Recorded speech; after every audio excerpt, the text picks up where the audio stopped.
आज के इस धमाकेदार एक्सप्लेनर में हम बात करने वाले हैं CSIR CEI रिक्रूटमेंट 2026 के बारे में। इंजीनियरिंग ग्रेजुएट्स और आईटी वालों के लिए ना ये एडवर्टाइजमेंट नंबर 01/2026 सच में एक गोल्डन अपॉर्चुनिटी है। आज के इस सेशन में हम एक एक डिटेल को डिकोड करेंगे ताकि फॉर्म भरते टाइम या तैयारी करते टाइम कोई भी डाउट न बचे। तो चलिए सीधा शुरू करते हैं। आज के इस एक्सप्लेनर का एजेंडा बहुत ही क्लियर है। हम कवर करेंगे 1.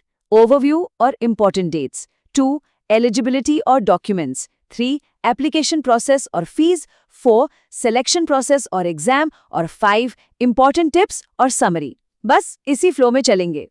तो चलिए सबसे पहले सेक्शन की तरफ बढ़ते हैं, ओवरव्यू और इम्पोर्टेंट डेट्स। देखते हैं कि आखिर ये नोटिफिकेशन है किस बारे में। यहाँ कुल 22 वैकेंसीज निकाली गई हैं। अब इन्हें 2 हिस्सों में बांटा गया है। टेक्निकल ऑफिसर के लिए 8 पद हैं और टेक्नीशियन 1 के लिए 14 पद हैं। नंबर भले ही बहुत बड़ा ना लगे, लेकिन याद रहे ये पद काफी स्पेशलाइज्ड हैं और सरकारी नौकरी पक्की करने का एक बेहतरीन मौका है। और ये मौका दे कौन रहा है? CSIR CERI यानी central electronics engineering research institute. ये विज्ञान और प्रौद्योगिकी मंत्रालय के अंडर आता है और भारत का एक बहुत ही प्रीमियर R&D इंस्टीट्यूट है। मतलब 100% सिक्योर गवर्नमेंट जॉब।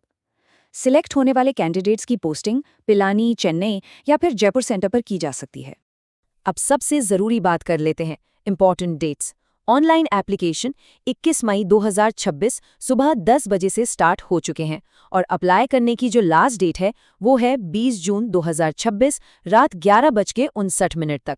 इस डेडलाइन को बिल्कुल मिस नहीं करना है।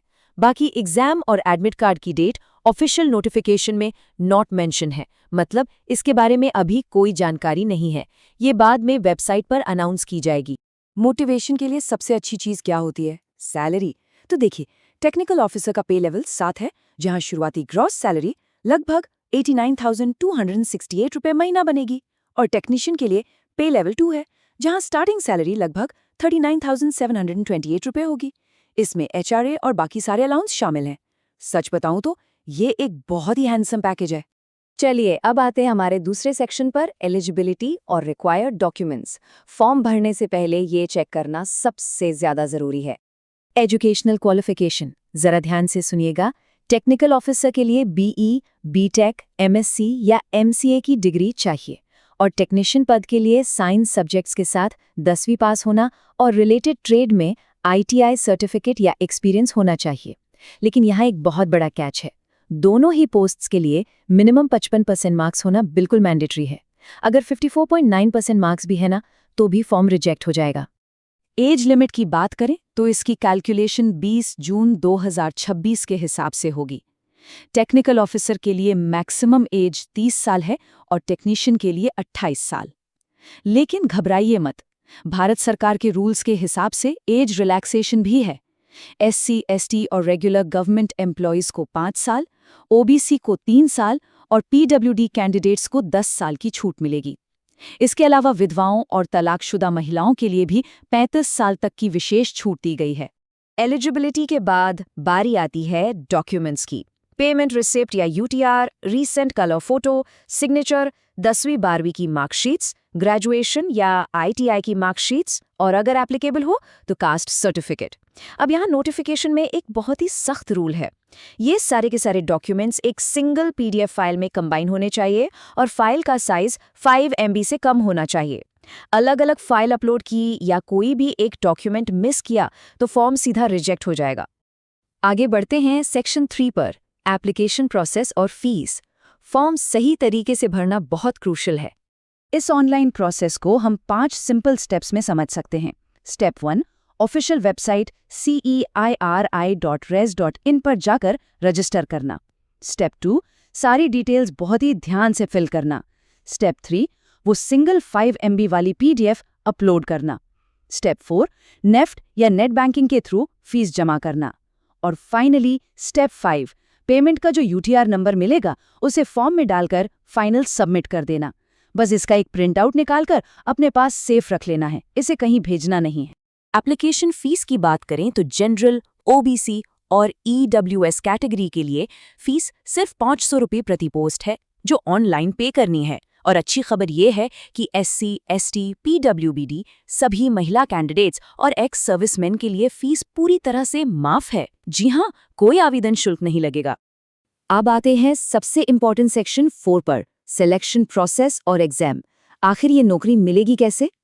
सिलेक्शन प्रोसेस 3 स्टेजेस से होकर गुजरेगा। पहली स्टेज है एप्लीकेशन स्क्रीनिंग, मतलब जिनके फॉर्म एकदम सही होंगे सिर्फ उन्हें ही बुलाया जाएगा। दूसरी स्टेज है ट्रेड टेस्ट। ध्यान रहे, ये प्रैक्टिकल टेस्ट सिर्फ क्वालिफाइंग नेचर का है, इसके मार्क्स फाइनल मेरिट में नहीं जुड़ेंगे। इसे पास करने वाले कैंडिडेट्स पहुंचेंगे तीसरी और सबसे फाइनल स्टेज में, जो है हमारा कम्पिटिटिव रिटन एग्जाम, और यही वो एग्जाम है जो फाइनल सिलेक्शन डिसाइड करेगा। अब इस रिटन एग्जाम का पैटर्न थोड़ा ट्रिकी है, तो जरा ध्यान दीजिएगा। एग्जाम में 3 पेपर्स होंगे। पेपर 1 मेंटल एबिलिटी का होगा, जिसमें कोई नेगेटिव मार्किंग नहीं है, लेकिन इसमें एक मिनिमम कट ऑफ लाना जरूरी है, तभी आगे के पेपर्स चेक होंगे। पेपर 2 में जनरल अवेयरनेस और इंग्लिश आएगी, और पेपर 3 आपके मेन सब्जेक्ट पर बेस्ड होगा। एक बात कान खोलकर सुन लीजिए, पेपर 2 और 3 में हर गलत जवाब पर 1 नंबर कटेगा, यानी तगड़ी नेगेटिव मार्किंग है। और आपकी जो फाइनल मेरिट लिस्ट बनेगी ना, वो सिर्फ पेपर 2 और पेपर 3 के मार्क्स को जोड़कर ही बनेगी। सिलेबस को ब्रॉड लेवल पर डिफाइन किया गया है। मेंटल एबिलिटी में वही general intelligence, quantitative aptitude, reasoning और प्रॉब्लम सॉल्विंग आएगा। पेपर 2 के लिए जनरल अवेयरनेस और इंग्लिश तैयार करनी है, और पेपर 3 पूरी तरह से आपकी डिग्री या ITI ट्रेड पर बेस्ड होगा। अब आप सोचेंगे कि डिटेल्ड टॉपिक वाइज सिलेबस क्या है, तो बता दूं कि नोटिफिकेशन में वो साफ साफ नॉट मेंशन्ड है। वो वेबसाइट पर बाद में पब्लिश किया जाएगा, इसलिए अभी से अपनी कोर ब्रांच की स्टैंडर्ड बुक्स उठाकर पढ़ाई शुरू कर देनी चाहिए। चलिए अब बढ़ते हैं हमारे आखिरी सेक्शन 5 की तरफ, इंपॉर्टेंट टिप्स और समरी। कुछ छोटी छोटी बातें जो बड़ा डिफरेंस पैदा कर सकती हैं। फॉर्म भरते टाइम कुछ कॉमन गलतियों से बिल्कुल बचना है। पहली गलती, फीस पेमेंट तो कर दी, लेकिन फॉर्म में UTR नंबर डालना ही भूल गए। ऐसा बिल्कुल मत करना। दूसरी गलती, 20 जून यानी एकदम लास्ट डेट का इंतजार करना। एंड टाइम पर सर्वर क्रैश हो सकता है। तीसरी, अगर आपकी यूनिवर्सिटी CGPA देती है, तो उसे यूनिवर्सिटी के ऑफिशियल फॉर्मूले से परसेंटेज में कन्वर्ट करके ही फॉर्म में लिखना है। और चौथी, ब्लर या धुंधले डॉक्यूमेंट अपलोड करना। याद है ना, एक ही PDF बनानी है और वो एकदम क्रिस्टल क्लियर होनी चाहिए। तो जाते जाते एक क्विक टाइमलाइन पर नजर डाल लेते हैं। आज ही अपनी 55% मार्क्स वाली एलिजिबिलिटी चेक कर लीजिए। पोर्टल 21 मई से खुला हुआ है और फाइनल डेडलाइन 20 जून 2026 है। फटाफट फॉर्म भरिए, सिंगल PDF अपलोड कीजिए और एग्जाम की तैयारी में जी जान से जुट जाइए। दोस्तों, CSIR, CEERI जैसे टॉप इंस्टीट्यूट में काम करना सिर्फ एक जॉब नहीं है, बल्कि देश के साइंटिफिक फ्यूचर का हिस्सा बनने का मौका है। तो क्या आप इस इनोवेशन इंजन का हिस्सा बनने के लिए तैयार हैं? अपनी तैयारी आज से ही शुरू कर दें। All the best.